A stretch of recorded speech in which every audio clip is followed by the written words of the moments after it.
Só esperar. Muito bem, então estamos gravando oficialmente, então bom dia a todos. Pessoal, quero começar a aulinha de hoje dando alguns avisos, né? Então, eu estou compartilhando a página do Moodle aí, vocês estão conseguindo ver? Sim, prof. Muito bem, então vocês têm lá um primeiro teste, ou é o segundo? Acho que é o primeiro teste da turma de vocês, né? Eu sempre confundo com a turma do calor. Deixa eu só voltar. Não, é o segundo. De vocês é o segundo, né? Teste referente à videoaula que foi disponibilizado. Então, são perguntinhas curtas referente à videoaula 7. Então, vocês têm até o dia 15 de julho, às 13h30, para responder este questionário, certo? Então, atenção com relação a isso. E percebam ali que na semana 4, a última coisa que eu coloquei hoje para vocês é o trabalho. Então, nós temos o nosso primeiro trabalho valendo nota já disponibilizado. Então, até acho que o Henrique tinha me perguntado, né? A minha ideia era colocar o primeiro trabalho valendo nota lá quando a gente chegasse em difusão bidimensional, mas achei que ia ficar muito tarde. E como a ideia são a gente fazer 3 trabalhinhos, 3 exercícios, na verdade, né, para compor a média. Então, eu resolvi antecipar um pouquinho para não ficar muito sobrecarregado lá para o final, certo? Então, pessoal, coloquei já o nosso primeiro trabalho aí valendo nota, tá? Basicamente, vocês vão abrir esse arquivo trabalho 1 ali em PDF, vocês vão encontrar a questão que vocês devem resolver, vocês vão resolver a questão, e aí vocês vão me enviar em um arquivo único em PDF esse materialzinho que está descrito ali, que eu vou explicar para vocês agora. Tá? Então, vocês vão resolver o problema. O problema é de fluxo, vocês vão precisar calcular o fluxo primeiro, para depois calcular o tempo que ele está pedindo, considerando o estado estacionário. Então, aplicando basicamente o que a gente viu na semana passada e nessa semana, tá? Depois que vocês resolverem o problema, vocês vão preencher um checklist de autoavaliação. Então, você vai corrigir o seu problema, a sua resolução, por meio do preenchimento do checklist, de acordo com as instruções que eu já mandei para vocês um vídeo, né, de como trabalhar aí com a questão do checklist. Você vai preencher e assinar digitalmente, assim como a gente fez lá no contrato didático, tá? Tira uma foto da sua assinatura e cola ali. Vai enviar a resolução do seu problema para um colega, que também vai corrigir, preenchendo o checklist também. Então, vai ter 2 checklists: o seu, da sua autoavaliação, e da avaliação do seu colega.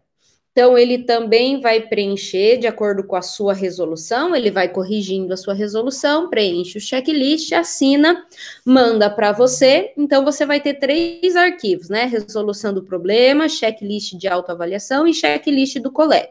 Aí você vai compilar tudo isso em um único PDF, certo? Se você colocar no Google lá, unir PDF, vai aparecer vários sites que faz isso gratuito. Você baixa lá os PDFs no site, ele vai unir, ou você recorta, né? Tira uma foto da página, cola no Word e salva como um único PDF. Tem várias possibilidades, tá? E aí você vai mandar tudo isso em um único PDF nesse trabalhinho, nessa tarefa que tem no Moodle, tá? E aí eu vou fazer a correção com base no checklist, tá? Eu não vou fazer a correção como eu faço na prova, indo passo a passo da resolução do problema. Eu vou usar a resolução do problema para conferir se o checklist está de acordo com a sua resolução. E a minha correção vai ser com base no checklist, certo? E claro, se tiver alguma coisa errada na resolução do problema, né? Vai perder nota porque tem que estar lá sinalizado. Eu vou ver se você, na sua autoavaliação, e o seu colega que vai corrigir o seu trabalho vai perceber todas essas questões, certo? Então, uma observação aqui, pessoal, que eu coloquei, é que cada estudante da turma vai poder avaliar apenas um trabalho, porque senão a gente corre o risco de, por exemplo, a Isadora recebe lá 5 trabalhos da turma para ela corrigir.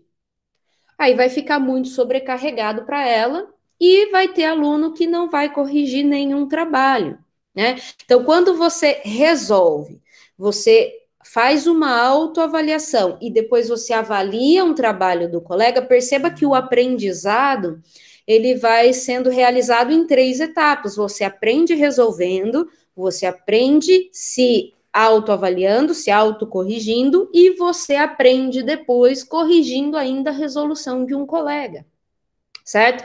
Então é importante que todos os estudantes passem por essas 3 etapas. Esse é o objetivo desse trabalho, certo? Fazer com que vocês tenham um aprendizado em 3 etapas, certo? Então, se alguém da turma, por exemplo, ai, professor, eu não consigo, você pode resolver em dupla, troca com uma dupla, tá? Você corrige o meu, eu corrijo o seu, isso não tem problema, pode ser feito assim. Ou se quiser fazer a troca com outra pessoa também, não tem problema, tá?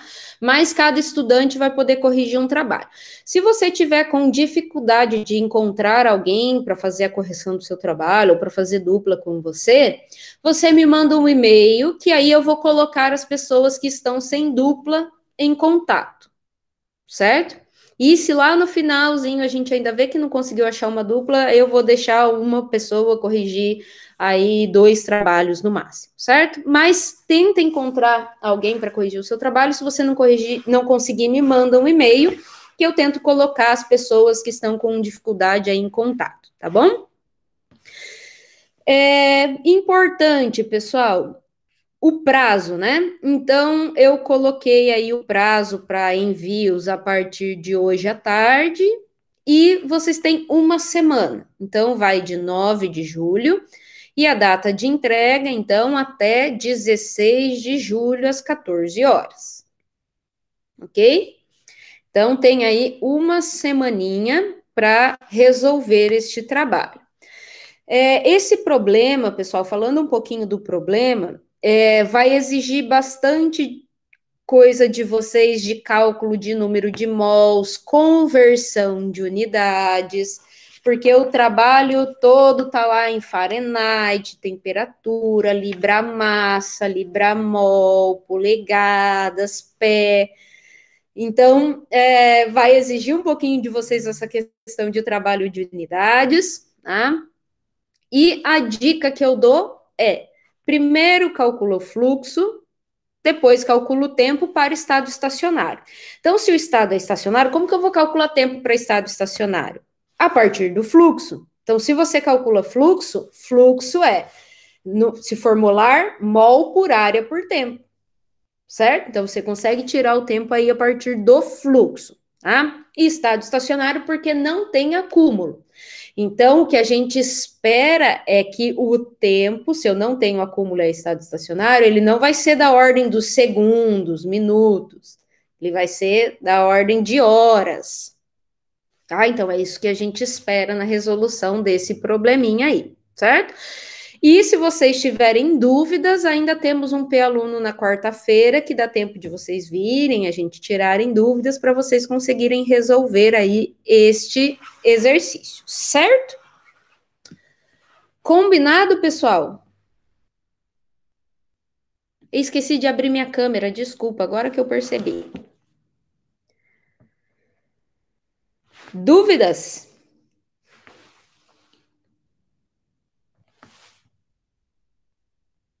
Alguém? Tá me ouvindo? Deu para entender bem, sim. Qualquer coisa a gente tira as dúvidas no atendimento de quarto. Isso, e também vocês podem me enviar e-mail, tá bom? Se precisarem.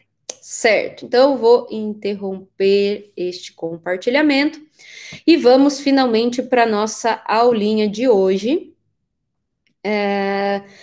Que basicamente o que nós vamos fazer é aplicar a equação da conservação da espécie química na resolução de um problema, para cálculo de perfil de concentração, fluxo, em estado estacionário, certo? Então, basicamente, a gente vai aplicar a equação da conservação muito semelhante com a que a gente fazia lá na transferência de calor para achar perfil de temperatura. Então, o passo a passo é o mesmo, né? O que muda são as características que agora a gente vai ter que avaliar. Pode mudar o tipo de condição de contorno, né? Mas o passo a passo para obter perfil de concentração ou de fração é muito semelhante ao que vocês fizeram lá, ao que nós fizemos na transferência de calor, certo? Então vamos contextualizar o problema aqui que nós vamos resolver. Antes disso, né? Durante essa semana, então, para terminar essa parte mais teórica, né? Vocês viram um caso em que eu tenho reação química, né? Ainda sem resolver o perfil, que nós não vamos fazer isso agora, para um caso de reação química, mas trabalhando com a condição de contorno, com o RA 3 linhas. Vocês ficaram com alguma dúvida com relação aos tipos de reação? Então, reação, a diferença quando a gente vai aplicar uma reação homogênea de uma reação heterogênea?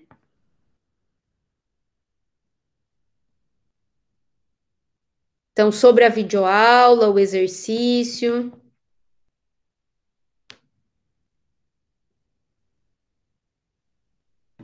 Não, prof, eu acredito que tenha ficado bem claro. Beleza. Então, qualquer coisa também, o atendimento a gente pode tirar essas dúvidas, né? Então, agora sim, vamos lá. O que nós queremos fazer hoje, pessoal? Calcular o perfil de concentração, ou melhor, de fração molar, porque no final a gente vai obter um perfil de fração molar, né?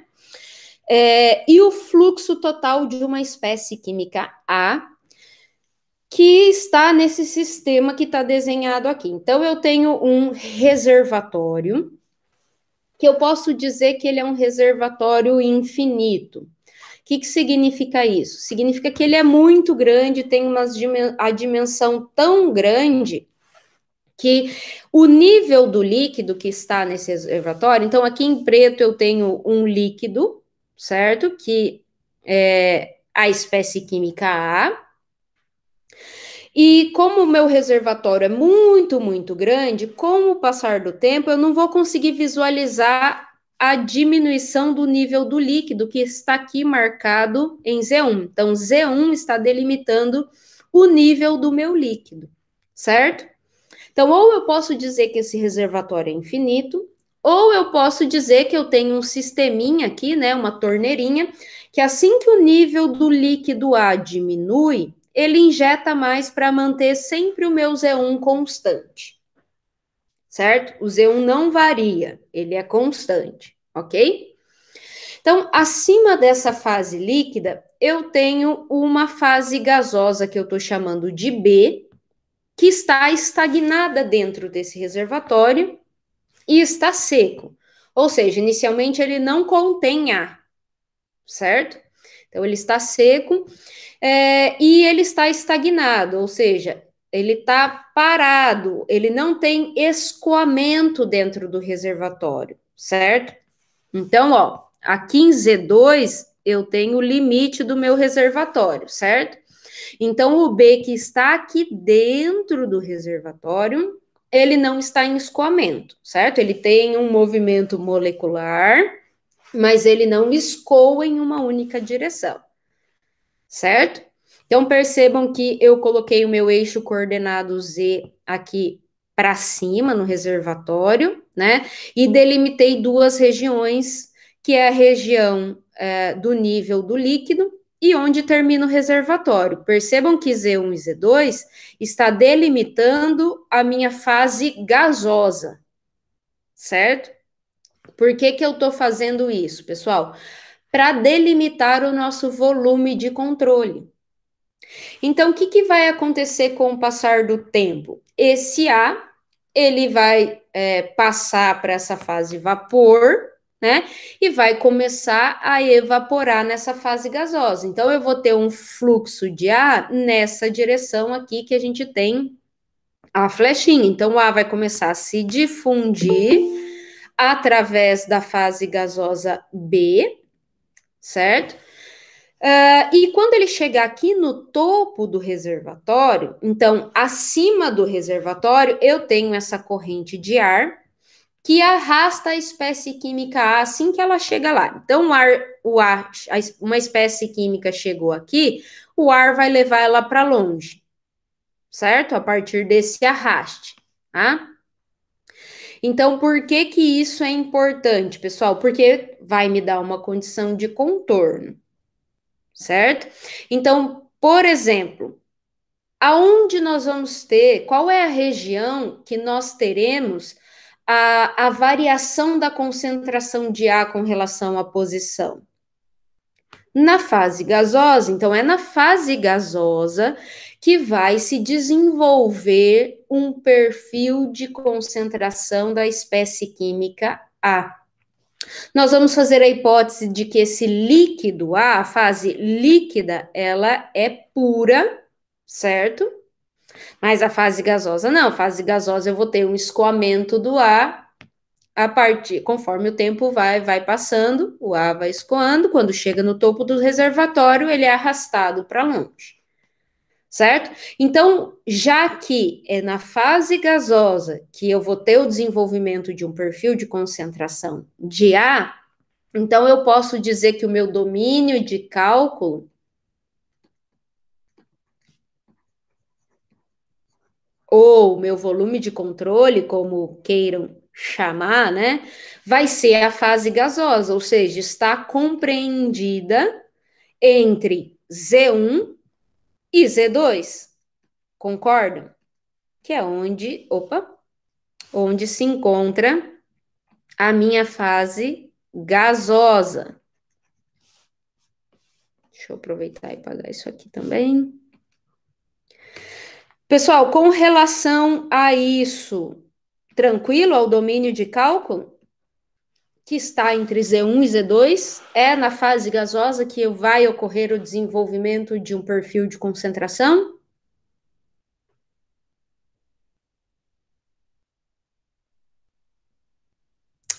Certo? Então, muito bem, nós temos aí as variáveis Z, que vai ser bastante importante, a gente vai ter as variáveis de concentração, que vão ser importantes para a gente delimitar as condições de contorno, como a gente já falou dessa corrente de ar.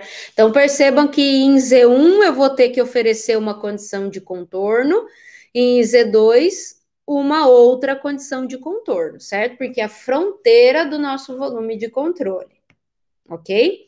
Então, a próxima etapa, para a gente seguir aquele nosso passo a passo, é delimitar as hipóteses, certo? Então, claro que esse problema aqui eu não trouxe um enunciado, estou explicando para vocês o que é o exercício, mas a gente vai ter que olhar, ler os enunciados com muita atenção e verificar aquilo que não está no enunciado, mas que a gente precisa colocar como hipótese para conseguir resolver o problema, certo? Então, vamos às nossas hipóteses. Primeira coisa, já que é um reservatório, as nossas coordenadas vão ser cartesianas, ok? Bom, vamos resolver este problema para um caso de estado estacionário, ou seja, a gente não tem acúmulo de A na nossa fase gasosa, certo? Então, nós vamos considerar que não tem acúmulo, tanto que aquele ar que arrasta o A, lá no topo do reservatório, ele está fazendo justamente isso, né? Não está permitindo esse acúmulo no nosso volume de controle, certo?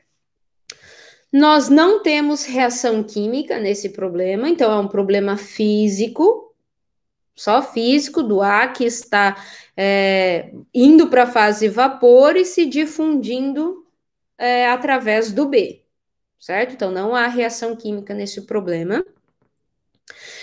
Eu estou considerando que as paredes desse reservatório são impermeáveis.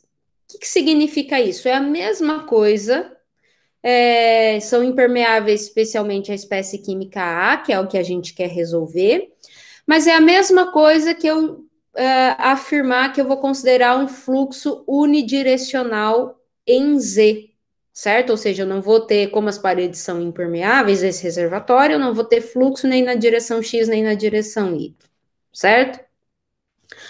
Outra coisa importante é dizer que o meu B está estagnado, ou seja, parado dentro do reservatório, ele não está em escoamento dentro do reservatório. Porque o que significa isso, pessoal? Se o B está parado, a velocidade da espécie química B vai ser quanto?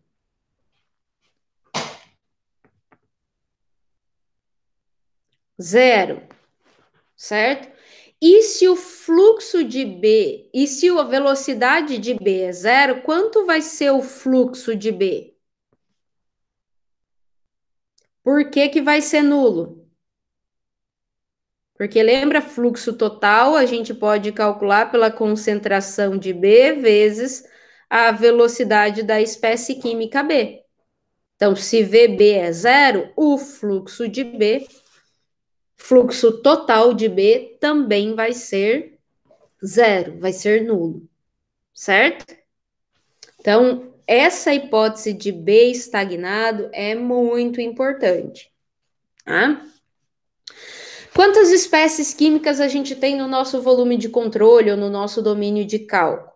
A gente tem a espécie química B, que é o meio, e o meu soluto, que é a espécie química A. Então, eu tenho duas espécies químicas no meu volume de cálculo. Por que essa hipótese é importante? Lá vai ser importante na hora da gente simplificar a equação do fluxo, certo? Porque lá na parte convectiva, a gente tem lá na equação do fluxo uma parte que é fluxo total de A mais fluxo total de B mais o fluxo total de N espécies químicas, né? Então, essa hipótese vai ser importante lá. A próxima, temperatura e pressão constantes.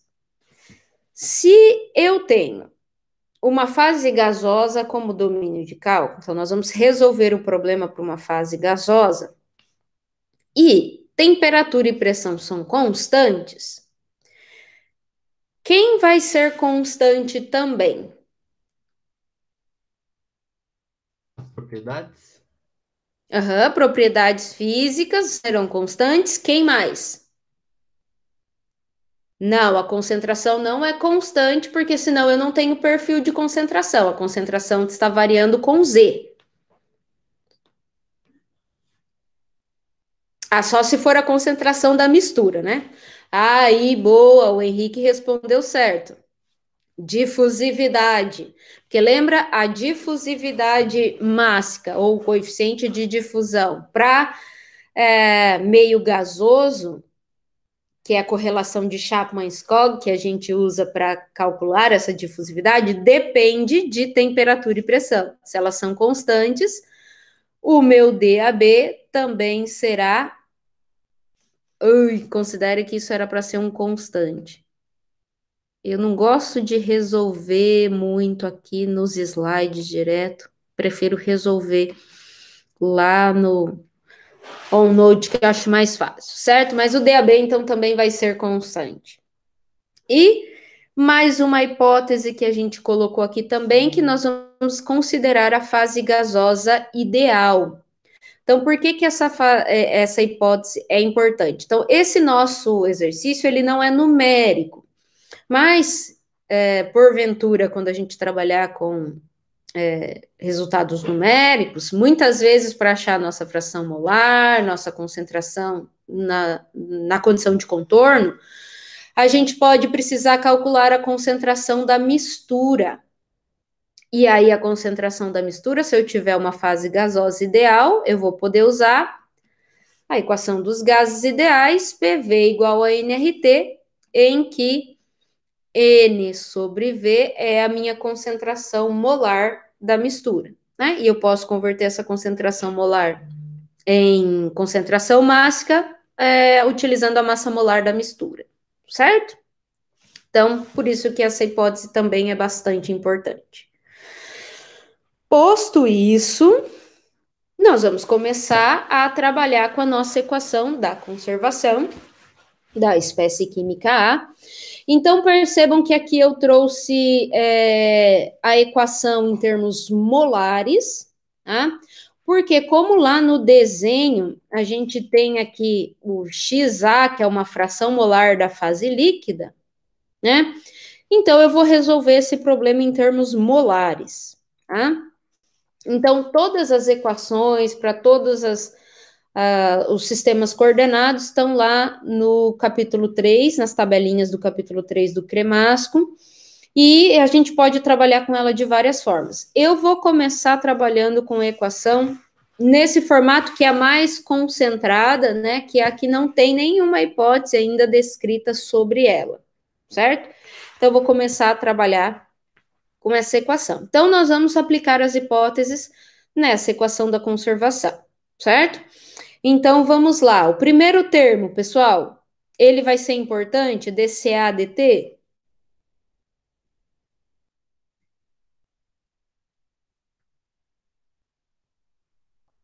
A gente vai cortar porque ele está em estado estacionário. Muito bem, isso mesmo. Então, é nulo. A hipótese de estado estacionário, acho que é a 1, né? É a 2. Então, estado estacionário. Hipótese 2. Divergente do fluxo, pessoal. Então, eu posso cortar o divergente do fluxo?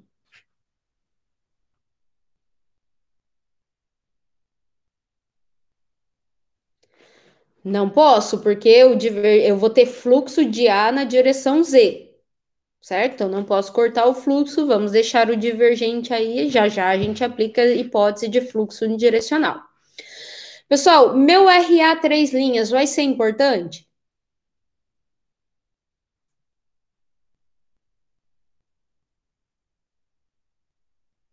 Não, por que não?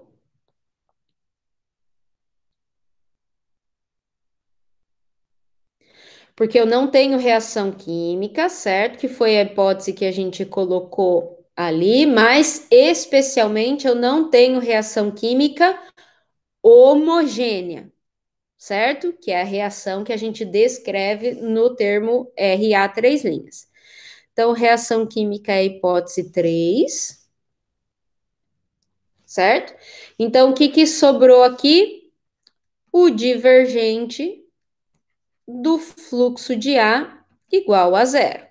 Então, agora nós vamos aplicar a hipótese de coordenadas cartesianas. Então, pela hipótese 1, a gente pode abrir esse divergente em coordenadas cartesianas, que vai ser a variação do fluxo de A na direção x, mais na direção y, mais na direção z. Tudo isso igual a zero. E também nós podemos simplificar, né, pessoal? Então, pela nossa hipótese número 4, que paredes são impermeáveis, portanto, o fluxo é unidirecional em Z. Então, a variação do fluxo com X eu vou poder cortar. A variação de fluxo com Y também eu vou poder cortar. O que vai sobrar aqui? Variação do fluxo dNAZ por DZ é igual a zero, certo? E o que eu posso afirmar a partir dessa equação que eu vou chamar de equação 1? O que significa essa derivada do fluxo de A com relação a Z igual a zero?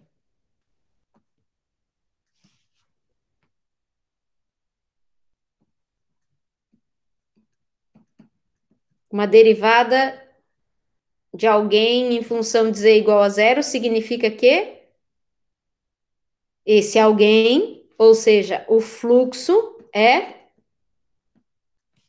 constante. Então, o fluxo de A com relação a Z é constante. Isso é o significado dessa derivada, né? Certo? Muito bem, vamos guardar essa nossa equação 1 e vamos abrir o fluxo, né? Porque agora a gente precisa saber quem é o fluxo de A com relação a Z, ou seja, na direção Z, para a gente substituir nessa equação 1. certo? Essa é a diferença do que a gente fez lá no calor. Na nossa equação diferencial no calor, a gente já tinha embutido a condução, certo? A lei de Fourier já estava lá. A gente já tinha uma equação só para condução. Aqui não. A gente tem uma equação geral para o fluxo total e agora a gente vai avaliar o nosso fluxo total, o que está acontecendo com ele, né? E como a gente vai substituir ele aqui. Então, a equação geral para o fluxo, sem nenhuma hipótese ali, né? Então, eu tenho a contribuição difusiva e o segundo termo é a contribuição convectiva do fluxo. Nós vamos avaliar, né, essas duas contribuições e ver o que acontece aqui, certo? Muito bem. Então, começando aqui com o fluxo de A. Então, fluxo unidirecional em Z, que é a hipótese 4. Então, esse fluxo total de A, eu já posso escrever fluxo de A com relação a Z, porque eu não tenho, os fluxos são nulos nas outras direções, certo? Igual, DAM, eu tenho a difusão de A na mistura, mas, então, deixa eu só colocar a hipótese aqui, né? O DAM, a gente disse que nós, lá na hipótese, que temos duas espécies químicas, A e B. Então, o A é o meu soluto e o B é o meu meio. Então, eu vou ter a difusividade de A em B, certo? Então, eu vou poder escrever esse DAM como DAB. Esqueci de ver o número, hipótese 6. Certo? Então, eu vou ter menos DAB. Gradiente de CA. Então, eu vou abrir esse gradiente nas três direções, só que o meu fluxo, ele é unidirecional em Z. Então, eu posso abrir esse gradiente de CA apenas na direção Z, certo? Então, fica DCA, DZ, certo? Então, essa é a contribuição difusiva. Vamos para a parte convectiva, ver o que acontece. Então, olha, como eu tenho duas espécies químicas, então esse NN aqui não tenho, né? Pela hipótese 6, corta aqui. Então, eu vou ter só o fluxo da espécie química A e espécie química B, certo? Bom, com relação ao fluxo total de B, o que a gente disse? Então, como o B está estagnado, VB é zero, portanto, o fluxo total de B é zero também, certo? Então, eu posso aplicar isso aqui no meu fluxo de B. Ele vai ser zero pela hipótese 5, certo? Isso, B estagnado, ok? Então, o fluxo total de A, eu vou poder abrir ele na direção Z também, né? Eu tenho fluxo de A, ok? Porque a gente, é uma das coisas que a gente vai ter que calcular o final, primeiro o perfil, depois o fluxo. Então, o que sobrou da contribuição convectiva? YA vezes fluxo de A na direção Z, certo? Bom, tem que separar as variáveis, né? Então, tem que passar esse NAZ lá para o outro lado, negativo. Então, o que eu vou ter nesse fluxo? Deixa eu fazer por partes aqui, né? Então, colocando em evidência aí o fluxo, 1 menos YA, certo? Do lado esquerdo da equação, menos DAB. Então, percebam, pessoal, que aqui, para a gente não misturar as concentrações, ó, eu tenho fração molar e concentração molar, certo? Então, é conveniente que a gente deixe tudo em termos de um tipo de concentração. Então, esse DCA que eu tenho ali, eu vou converter em fração molar, certo?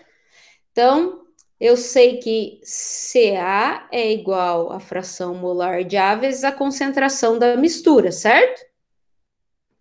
Então, vai ser YA vezes a concentração da mistura, ok? Pessoal, concentração da mistura aqui dentro dessa derivada. Eu posso tirar ela de dentro da derivada? Por quê?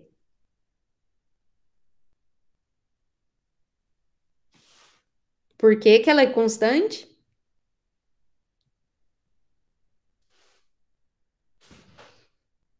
Primeiro, né, a gente diz que essa é uma fase gasosa ideal, então eu vou calcular essa concentração da mistura por PV igual a nRT. Então, se pressão e temperatura, ali na hipótese 7, são constantes, concentração da mistura também vai ser constante, né? Então, pelas hipóteses que me permitem fazer isso, hipótese 7 e 8, certo?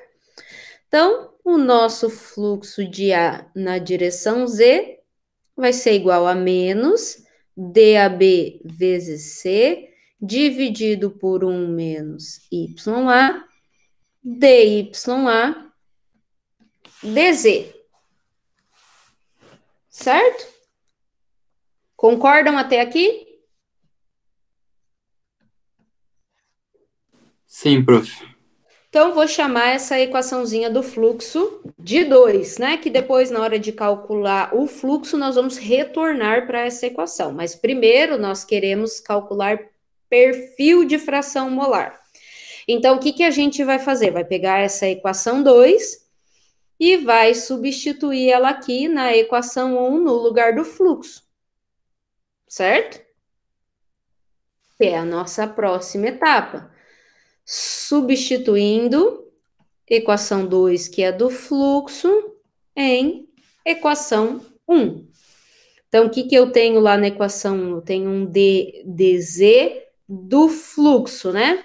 Fluxo é menos DABC, 1 menos YA, DYA, DZ, tudo isso igual a zero.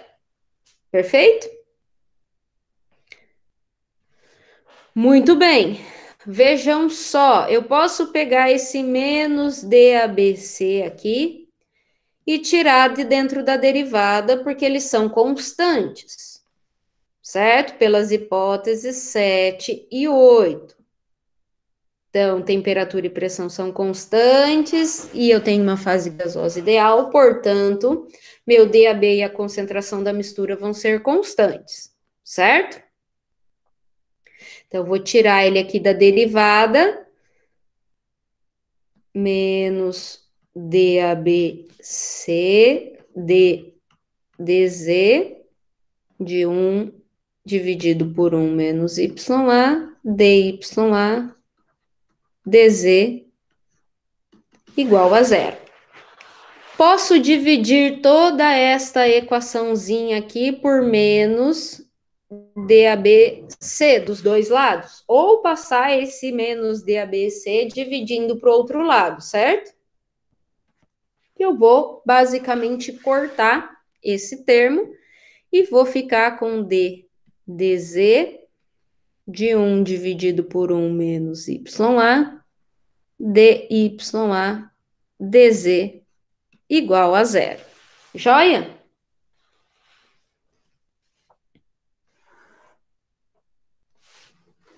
Estão acompanhando aí? Qual que é a próxima etapa? Integrar esta equação para a gente tirar essas nossas derivadas. Então, vou passar o meu DZ lá para o outro lado, né? Vou integrar a primeira vez essa equação.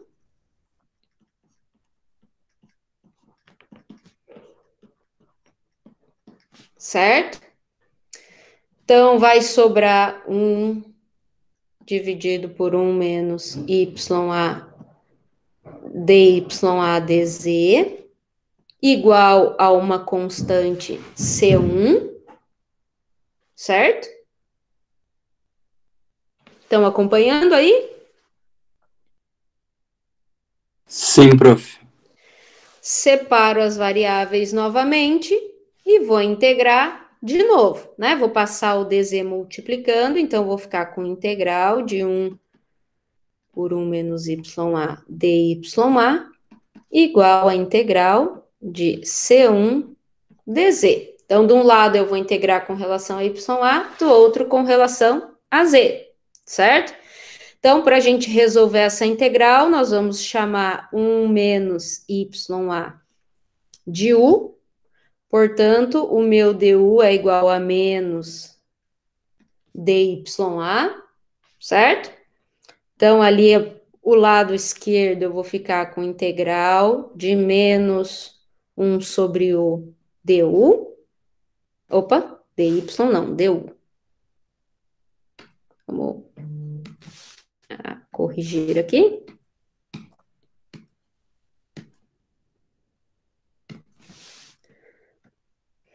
Qual é o resultado dessa integral?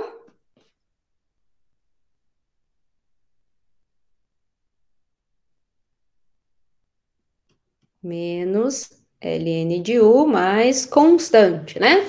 Então, vamos substituir isso lá no nosso resultado. Faltou o espacinho aqui. Vou continuar aqui, depois eu discuto as condições de contorno, tá? Então, vou continuar aqui. Então, o resultado da integral vai ser menos ln de u, que é 1 menos ya.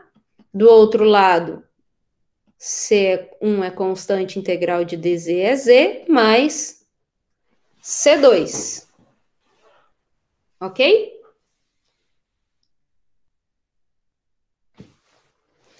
Então, nós temos essa aqui, equaçãozinha, nós vamos chamar de 3. E essa é a equação geral do nosso perfil de fração molar. Certo? Então, a nossa próxima etapa é encontrar as constantes C1 e C2. Para isso, nós precisamos descrever quais são as nossas condições de contorno, certo? Muito bem, pessoal. Posso seguir para as condições de contorno? Até aqui alguma dúvida?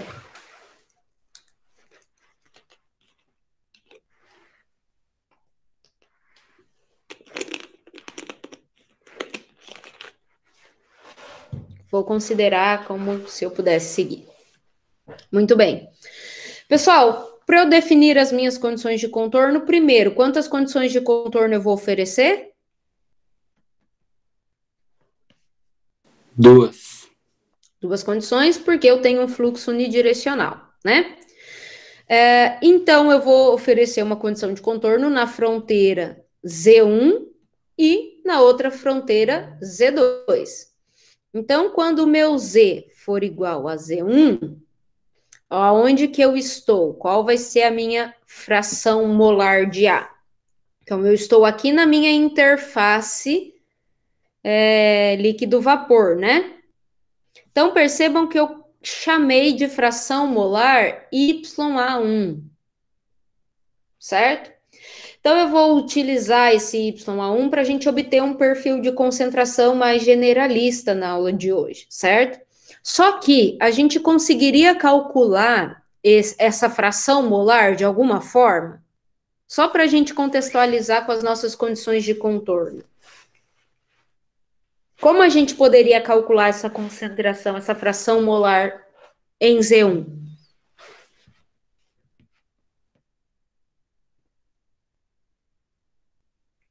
Lei de Hall-Dalton, né?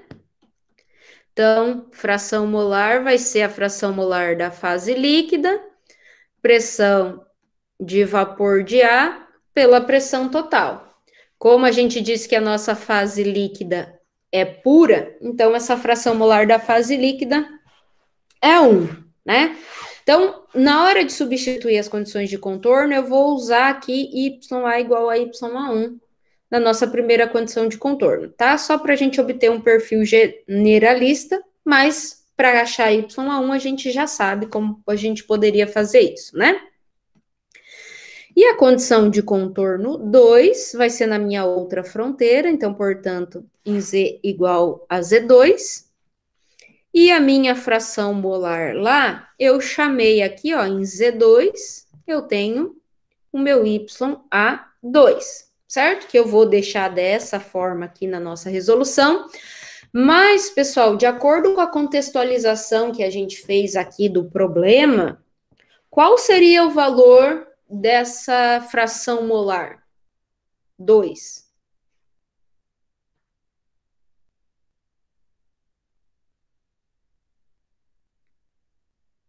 Zero. Por que que é zero? Porque eu tenho essa corrente de ar que assim que o ar chega aqui, ó, na superfície em Z2, arrasta ela para longe. Então, ele está mantendo essa fração molar aqui na superfície, onde a gente termina o nosso domínio de cálculo, sempre nula, certo?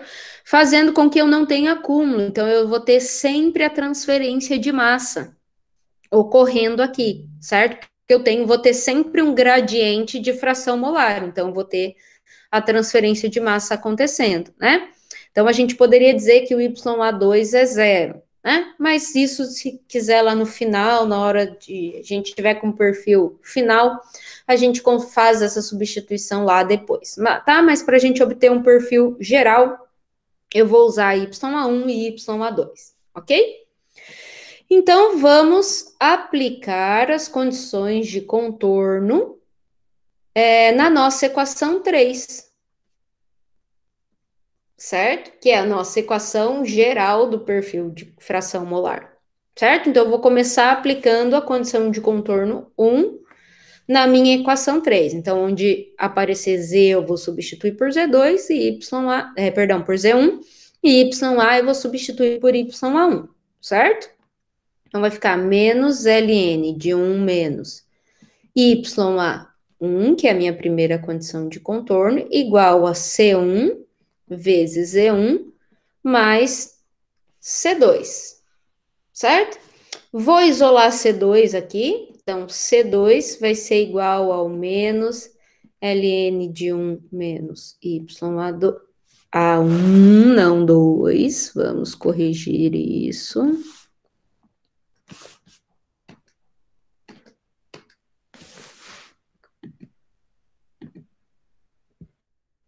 Pegar minha caneta aqui de volta. Então, YA1 menos C1Z1. Pessoal, vai me ajudando aí a conferir para ver se eu não como nenhum sinal, certo? Vou aguardar vocês me ajudarem aí na conferência dos Tu cálculos. colocou C1Z2 ali, prof. Ou é isso mesmo? Tá vendo? Não, tá errado. É Z1, né? Isso, Por isso que eu preciso de vocês me monitorando. Vamos corrigir. Z1.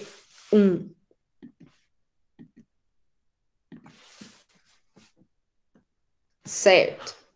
Só para ver se vocês estavam espertos. Mentira, eu errei mesmo. Então, vamos lá. Vamos guardar esta equação. Vou chamar essa equação de equação 4, tá? Seguindo a nossa ordem. Então, essa equação é a nossa equação 4. Então, próxima, vamos aplicar a condição de contorno 2 em 3. Certo? Então, vai ficar menos ln de 1 menos YA, agora YA2, igual a C1, Z é Z2, mais C2, certo? Vamos fazer a mesma coisa e isolar C2. Então, C2 vai ser igual ao menos ln de 1 menos YA2, menos C1, Z2, agora sim, né? E essa vai ser nossa equação 5. Então, percebam que equação 4 e equação 5 eu tenho um sistema de duas equações, duas incógnitas, certo? Então, se eu igualar a equação 4 com a equação 5, eu consigo achar C1, certo? Então, igualando as duas equações, eu vou conseguir achar C1, certo? Só vou pegar aqui minha colinha para eu não precisar voltar no slide lá. 1 menos YA1 menos C1 Z1 vai ser igual a menos ln de 1 menos YA2 menos C1 Z2. Confere? Então, agora é só a gente trabalhar com esta equação. Eu vou passar esse C1, Z2 positivo lá para o outro lado e vou passar o ln de 1 menos YA1 para o outro lado positivo também, certo? Então, vou colocar C1 em evidência, Z2 menos Z1 igual a menos ln de 1 menos YA1. Opa, esse é positivo, menos o ln de 1 menos YA2, certo? Pessoal, eu posso usar as propriedades de ln e juntar esses dois ln's, concordam? Então, vai ficar ln, o positivo vai ficar no numerador, né? 1 menos YA1 dividido por 1 menos YA2 vezes 1 dividido por Z2 menos Z1. Então, passei o Z2 menos Z1 dividindo lá para o outro lado. Confere aí, concordam?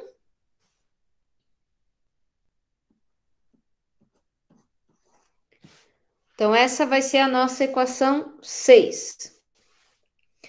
Então, para a gente achar a C2, o que nós vamos fazer? Substituir essa equação 6 ou na equação 4 ou na equação 5. Tanto faz. Eu posso substituir aqui ou substituir aqui. As duas vão me dar C2, só que uma em função do do YA1, a outra em função do YA2, é isso que vai mudar, tá? Pode ser qualquer uma.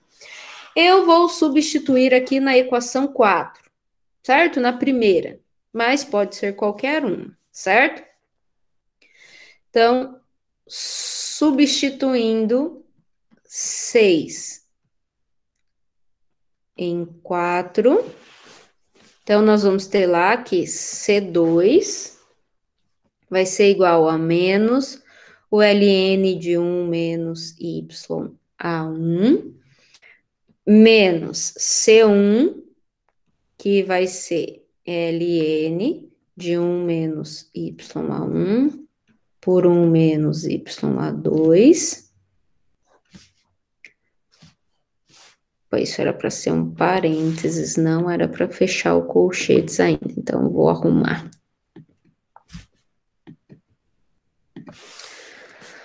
Aí, vezes 1 Z2 menos Z1.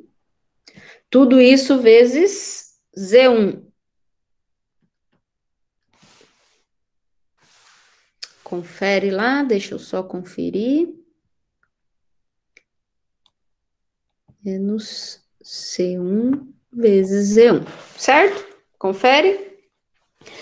Pessoal, vamos só melhorar um pouquinho essa nossa equação.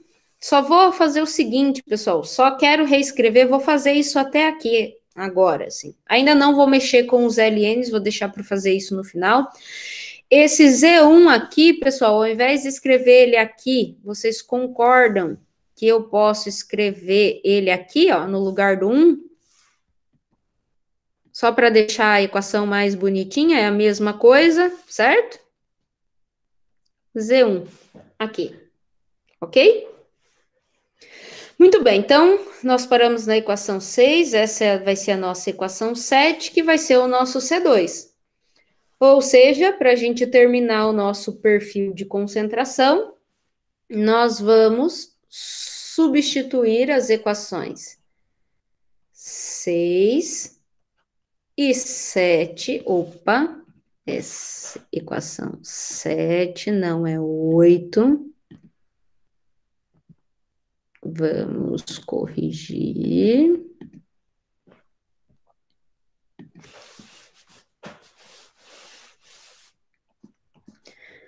Que são as nossas C1 e C2 na equação geral do perfil, que era a nossa equação 3. Vamos conferir aqui em cima, ó, essa aqui, Nossa equação 3, certo? Então, queremos substituir C1 e C2, ok? Então, vamos lá, enquanto vocês fazem aí no caderno de vocês, eu vou fazendo aqui também. Então, menos ln de 1 menos YA. Pessoal, cuidado aqui, ó, vou voltar lá na equação 3. Então, o YA e o Z são nossas incógnitas, que vai gerar, justamente nos dar o perfil de fração molar, né? YA1, Z1, YA2 e Z2 são constantes, são conhecidas, são condições de contorno, certo? Então, cuidado para não trocar e confundir quando é YA só, que é a nossa incógnita, ou só Z, com Z1 e Z2, que são valores conhecidos constantes, ok? Só uma atenção aí com relação a isso. Então, na nossa equação geral do perfil, eu tenho lá menos Ln de 1 menos YA, que é a nossa incógnita. Aí eu tenho C1 vezes Z, né? Então, vai ser Ln de 1 menos YA1, dividido por 1 menos YA2. 1 sobre Z2 menos Z1. Então, é C1 vezes Z. Então, eu já vou colocar o meu Z aqui, ó. Que é tudo, era 1 sobre Z2 vezes, menos Z1 vezes Z. Que eu já coloquei aqui dentro. Certo? Menos C2. C2 é Ln de 1 menos YA1 menos Ln de 1 menos YA1, 1 menos YA2, vezes Z1 sobre Z2 menos Z1. Confere, pessoal? Vamos só conferir aqui.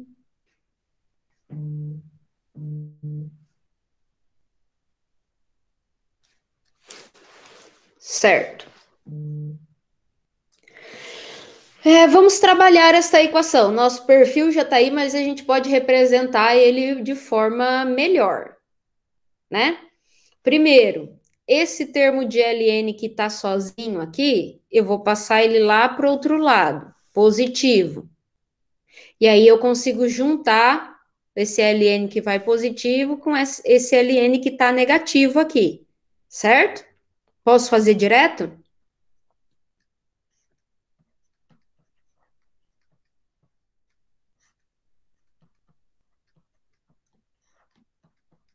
Concordam? Pode fazer sim, prof. Muito bem, então concordam. E o que sobrou lá, os outros dois termos? Que se a gente for observar, deixa eu pegar a cor de uma outra caneta aqui, para ficar diferente. Ó, os outros dois termos, isso aqui é igual a isso aqui, certo? Então, eu posso colocar em evidência. Para ficar mais bonitinho. Então, vai ser igual a Ln de 1 menos YA1, 1 menos YA2, que nós temos Z2 menos Z1, e aí vamos ver o sinal. Então, o Z está positivo e o termo de Z1 está negativo. Então, vai ser Z menos Z1. Certo? Pessoal, observem bem que a nossa incógnita, que é o nosso perfil de fração molar, que é o YA, né, que a gente quer, ele está ali nesse denominador. Então, geralmente a gente quer isolar esse YA, né, porque é justamente a nossa incógnita. Então, a gente vai colocar ele, a gente quer descrever ele no numerador. Então, o que eu posso fazer? Multiplicar toda a equação por menos 1, dos dois lados, certo? Então, se o Ln era negativo, o ln de 1 menos YA era negativo, ele passa a ser positivo. Então, KLN de 1 menos YA, 1 menos YA, 1. E do outro lado, a gente também vai inverter os LNs, né? Da mesma forma.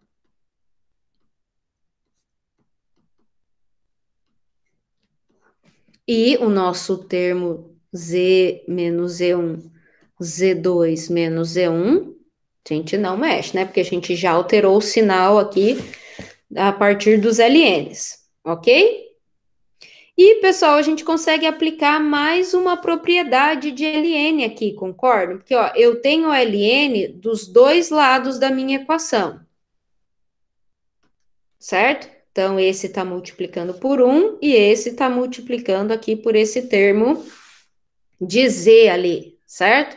Então, se eu aplicar uma propriedade para tirar o ln dos dois lados, basicamente vai ser tudo que está dentro do parênteses multiplicado pelo que eu estou multiplicando, pelo que está sendo multiplicado aqui. Então, o que está no parênteses elevado a 1, o que está no parênteses elevado a z menos z1 dividido por z2 menos z1, certo? Então, o nosso resultado aqui vai ser 1 menos YA. Tem que escrever mais para cima, pessoal, só um pouquinho. Só para eu conseguir escrever direitinho. Nosso resultado final. 1 menos YA dividido por 1 menos YA1 elevado a 1, que eu não preciso escrever. 1 menos YA2, 1 menos YA1, tudo isso elevado a Z menos Z1, dividido por Z2 menos Z1. Finalmente, chegamos no nosso perfil de fração molar, em que quais são as nossas incógnitas aí mais importantes? Então, o que que diz esse perfil? Que para cada posição Z, entre Z1 e Z2, eu vou ter uma fração molar YA. Certo? Dúvidas aqui, pessoal, para obter o meu perfil de concentração? Ou de fração molar, né? Melhor dizendo.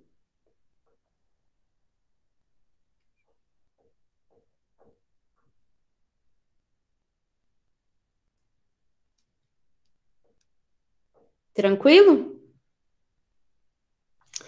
Certo, pessoal. E agora, então, eu quero que vocês obtenham o perfil de fração molar de B.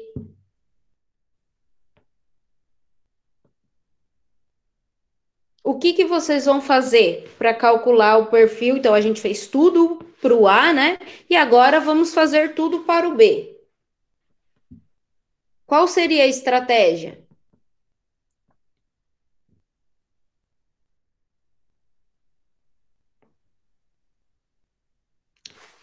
Nós temos uma mistura binária, nós temos duas espécies químicas, certo?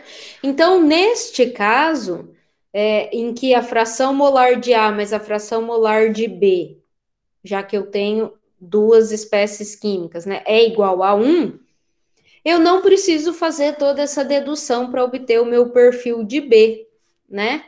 Eu posso fazer com que o meu YB vai ser igual a 1 menos YA, certo?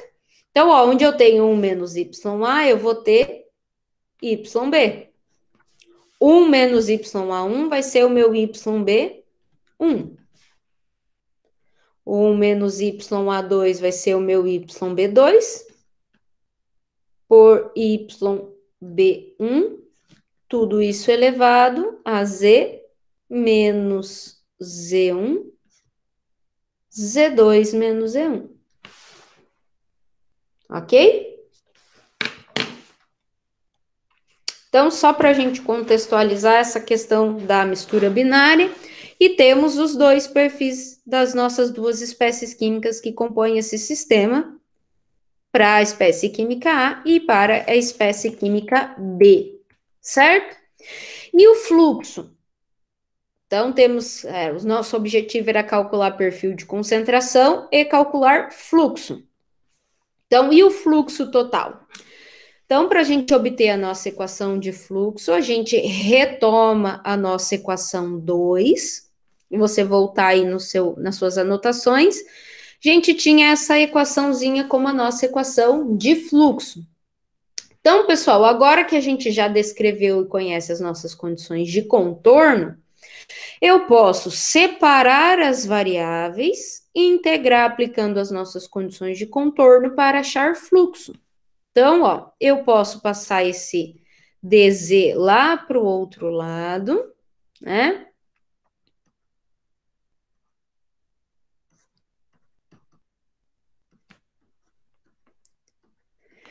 Integrar desse lado com relação a z e integrar do outro lado com relação a YA, certo? Então, respeitando as nossas condições de contorno. Então, onde eu tenho a minha fronteira Z1, a gente chamou a nossa condição de contorno de YA1. Onde eu tenho a minha condição de contorno Z2, eu tenho meu YA2, certo? Agora vamos falar de questões muito importantes aqui e eu já aproveito para dar uma dica lá do trabalho, né? No exercício que vocês vão ter que resolver lá para fazer o trabalhinho, vocês vão precisar trabalhar justamente com essa equação de fluxo, certo? Então, vejam bem, para integrar a equação do fluxo aqui, eu preciso saber o que eu vou fazer com esse fluxo de Z. Porque se ele não for constante, eu tenho que descrever o que é ele em função de Z, certo? Como lá na nossa equação 1, vamos voltar lá para o comecinho, que foi a gente simplificou a equação da conservação e a gente chegou em dNAZ dz igual a zero. Por isso que eu fiz questão de dizer qual era o significado dessa equação 1. Então, a partir da equação da conservação, a gente chegou à conclusão que o NAZ é constante com relação a Z, certo? Então, graças à equação 1, eu posso tirar este fluxo aqui de dentro da integral. Se isso não fosse verdade, isso seria um pouquinho mais complicado, que vai acontecer mais para frente. Não agora, certo? Então, eu posso integrar desse lado da equação só com relação a z, graças à equação 1.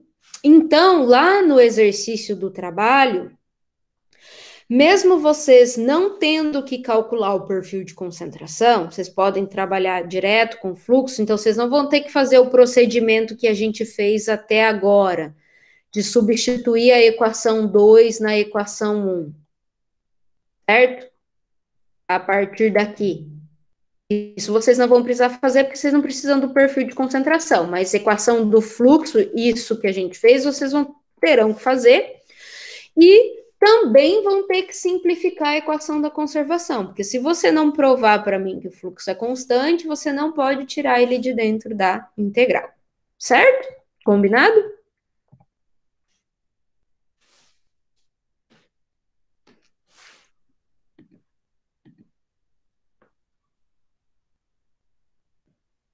Então, vamos voltar aqui para a nossa resolução.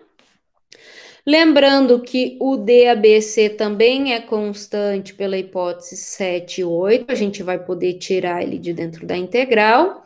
E aqui eu vou ter uma integral de novo, né? Vou ter que chamar o YA de U para resolver, 1 menos YA de U, portanto, DU vai ser igual a 1 menos YA.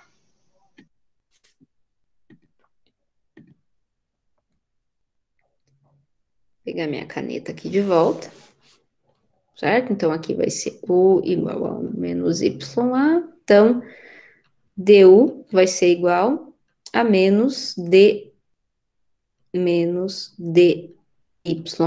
Aqui está o sinal de menos, certo? Então, só atenção aqui que o resultado dessa integral, que é menos ln de u, eu vou ter esse menos do fluxo como menos do resultado da integral, certo? Então, só cuidado aí na hora de resolver. Então, eu vou ter um fluxo de NaZ vezes Z, aplicando já, né, os nossos limites de integração. Então, vai ser Z2 menos Z1, certo? Então, resolvendo aquela integral, eu vou ter o meu DAB, C. Então, esse sinal de menos vai ficar aqui com menos ln de U, certo? Aí aplicar de y1 a y2, certo? Então, ele vai ficar positivo. Então, eu vou ter aqui vezes um ln de U, que é 1 menos YA, certo? Então, vai ser 1 menos YA2 menos ln de 1 sobre YA1. Então, eu já vou colocar junto aqui ln de YA1. Certo? Então, portanto, a minha equação de fluxo de A na direção Z, vou passar esse Z2 menos Z1 dividindo, vai ser DABC Z2 menos Z1 ln de 1 menos YA2 dividido por 1 menos YA1.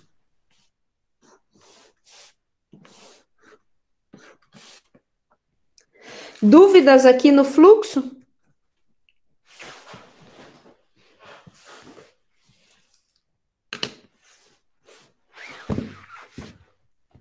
Tranquilo, pessoal? Até aqui?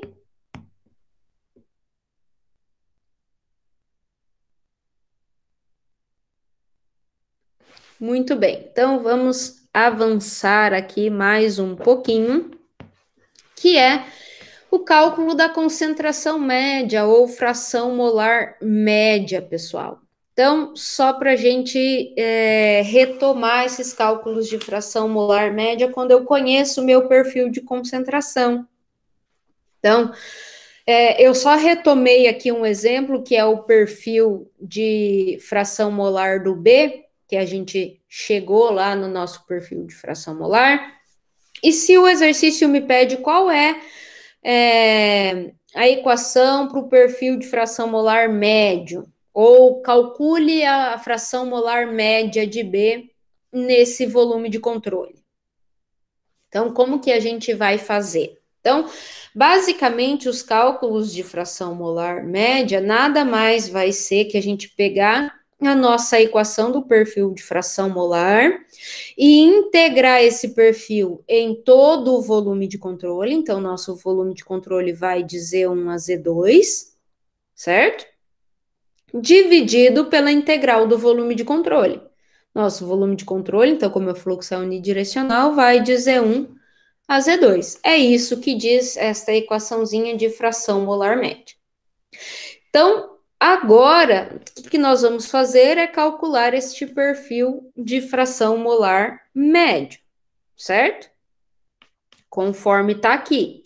Então, para a gente começar a resolver esse problema, vamos dar algumas dicas aqui que eu vou dar um tempinho para vocês quebrarem um pouquinho a cabeça aí. Primeira coisa, então, como eu tenho integral do y a b, vou passar esse yb1 multiplicando lá, né? E vou chamar esse nosso expoente aqui de um valor qualquer que eu vou escolher aqui, φ, certo? Então, eu vou dizer que φ é igual a z menos z1 dividido por z2 menos z1. Ou seja, vamos só reescrever esse y, é o yb, não é o ya.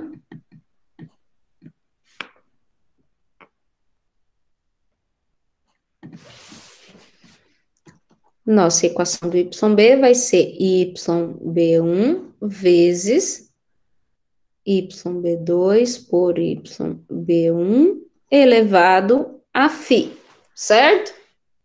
Então, vocês vão substituir isso lá na integral para resolver. Só que outra coisa, a integral está em função do volume de controle, que é Z1 e Z2. Então, esse intervalo, os limites de integração, também vão ter que ser escritos novamente com relação a φ, né? Porque φ depende de Z, e Z é a variável aqui da nossa integral, certo? Então, só para a gente calcular esse domínio aí e substituir aqui na nossa equação, vamos fazer o seguinte. Então, se eu rearranjar, eu quero escrever o dz em função do dφ agora, né? Então, eu vou ter Z2 menos Z1 vezes 1d φ, não dz. Vamos fazer certinho. Igual ao dz. Z1 é constante, né? Então, se é constante, a derivada da constante é nula, certo? Então, onde aparecer dz, eu vou substituir por dφ vezes Z2 menos Z1. E o meu YB, eu vou substituir pela equação do perfil, certo? Então, o que nós vamos ter aqui? Que o meu YB médio vai ser igual a integral.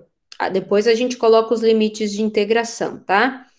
De YB1 vezes YB2 por YB1 elevado a φ, vezes dz, ou seja, dφ Z2 menos Z1, certo? Já coloco os limites e a integral dz dφ Z2 menos Z1, certo? Z2 e Z1 são constantes, vão poder sair de dentro da integral e eu vou poder cortar, né? Porque aparece no numerador e no denominador. Agora vamos falar dos limites de integração, certo? Então, nós precisamos ver quais valores φ pode assumir, né? No limite do nosso volume de controle, ou seja, em Z1, quando Z for igual a Z1, quando Z for igual a Z2, certo? Então, para isso, vamos avaliar o que é φ. Φ é Z menos Z1 dividido por Z2 menos Z1. Então, nos limites, pessoal, quando esse Z for igual a Z1, qual vai ser o valor de φ?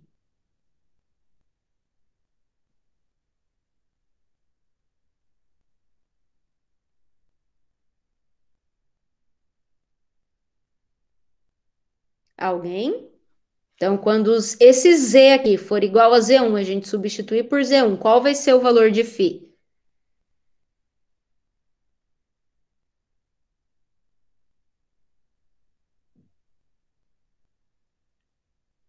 Zero, certo? Por que a gente está fazendo isso? Porque a gente precisa saber qual é a variação, como o nosso φ está variando aqui com relação a Z, para colocar os limites de integração. Então, vai ser zero, vou anotar aqui. E quando esse Z agora for igual ao nosso outro limite, que é o Z2, que é a nossa outra condição de contorno, qual vai ser o valor de φ?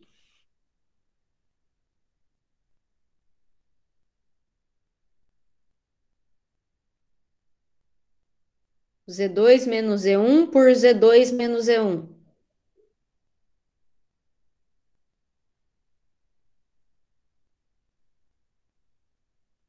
1, certo? Então, os limites de integração, o φ, se Z vai de Z1 a Z2, o φ vai de 0 a 1, certo? Então, os limites de nossa integração vai ser de 0 a 1, que agora nós queremos integrar com relação a φ, certo? Posso dar um tempinho aí para vocês tentarem resolver essa integral? A integral do denominador é simples, a integral do numerador Dá para resolver?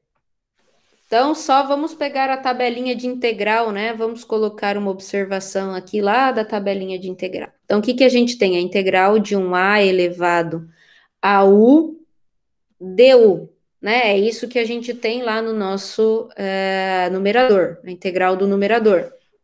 O resultado disso vai ser a elevado a u dividido pelo ln de u.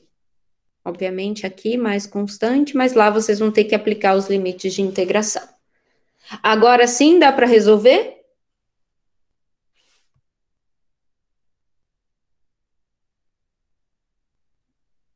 Pode ser, pessoal? Eu não sei se vocês estão aí ou não, se vocês, ninguém fala comigo. Tá difícil hoje a participação aí, pessoal. Se não ficar ligado na aula, não dá para acompanhar.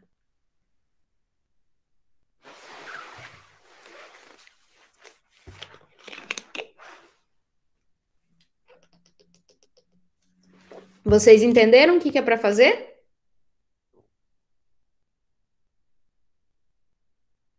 Certo.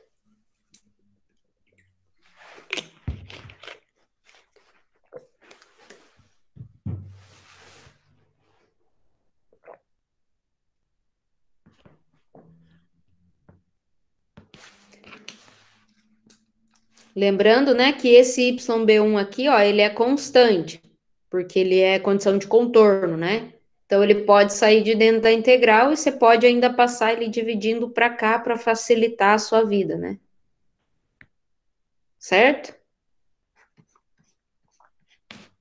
Só dicas aí que eu tô dando para facilitar a vida de vocês.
Tá saindo?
Pessoal, então olha lá, né?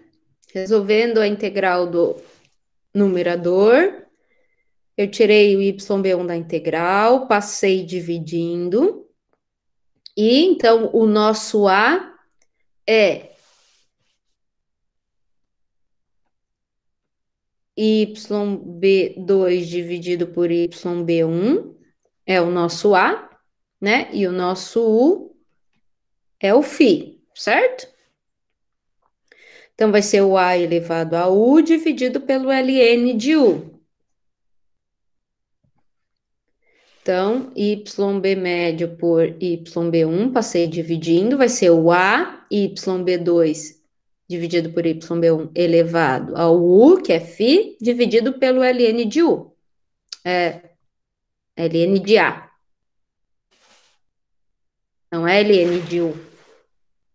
É ln de A aqui, pessoal. Desculpa. ln de A, tá? Eu escrevi errado ali. Agora sim, vai ter que refazer. Perdão aí, pessoal. Certo? Então, ln de A vai ser YB2 por YB1. Tudo isso variando de 0 a 1. Então, isso é o que está lá no numerador. E no denominador, eu tenho integral de φ, que vai ser φ, variando de 0 a 1, 1 menos 0, ou seja, dividido por 1. Certo? Ok aqui? Ficou claro? Prof, o que estava errado? Aqui, ó, na observação aqui, no resultado da integral de A elevado a U du, é A elevado a U dividido por ln de A, e não ln de U. Ah, tá, entendi. Entendi, obrigado. Então, aqui, ó, aqui no denominador é ln de A e não ln de U, que é o nosso φ, né? Certo? Então, aplicando os nossos domínios, substituindo φ por 0 e 1, então vai ficar YB2 dividido por YB1, dividido pelo ln de YB2 por YB1, certo? Menos 1, porque elevado a 0, né? ln de YB2 por YB1. Isto.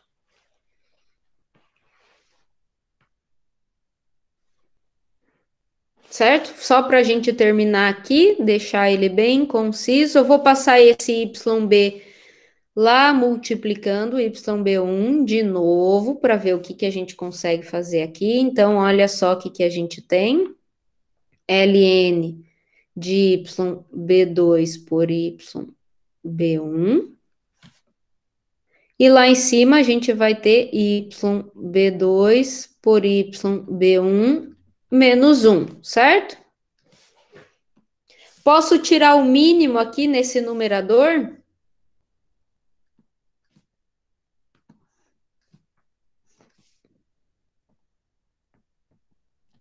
Vou colocar o ln aqui para eu não esquecer ele. E vou tirar o mínimo lá, que vai ser YB1 vai ser igual a YB2 menos YB1. Confere? Por que eu fiz isso, pessoal? Porque, veja bem, eu posso cortar esse YB1 ali de baixo como que está multiplicando. Esse YB1 corta com esse YB1. E, portanto, o meu YB médio vai ser igual a YB2 menos YB1 dividido pelo ln de YB2 por YB1. Vamos conferir se isso está certo. Ok. E se eu quiser a fração molar para esse problema, tá? Se eu quiser a fração molar média de A, é só considerar que B é igual a 1 menos YA, certo? Então, YA vai ser igual a 1 menos YB, certo? É só substituir lá de volta e, de acordo, respeitando as condições de contorno, que eu tenho a equação para o meu YA médio. Se aqui for médio, aqui vai ser médio também. Certo? Para esse problema que nós consideramos uma mistura binária, né? Mais simples, é o problema mais simples que a gente vai ter de perfil de concentração ou fração molar. Certo, pessoal? Dúvidas da aula de hoje, considerações?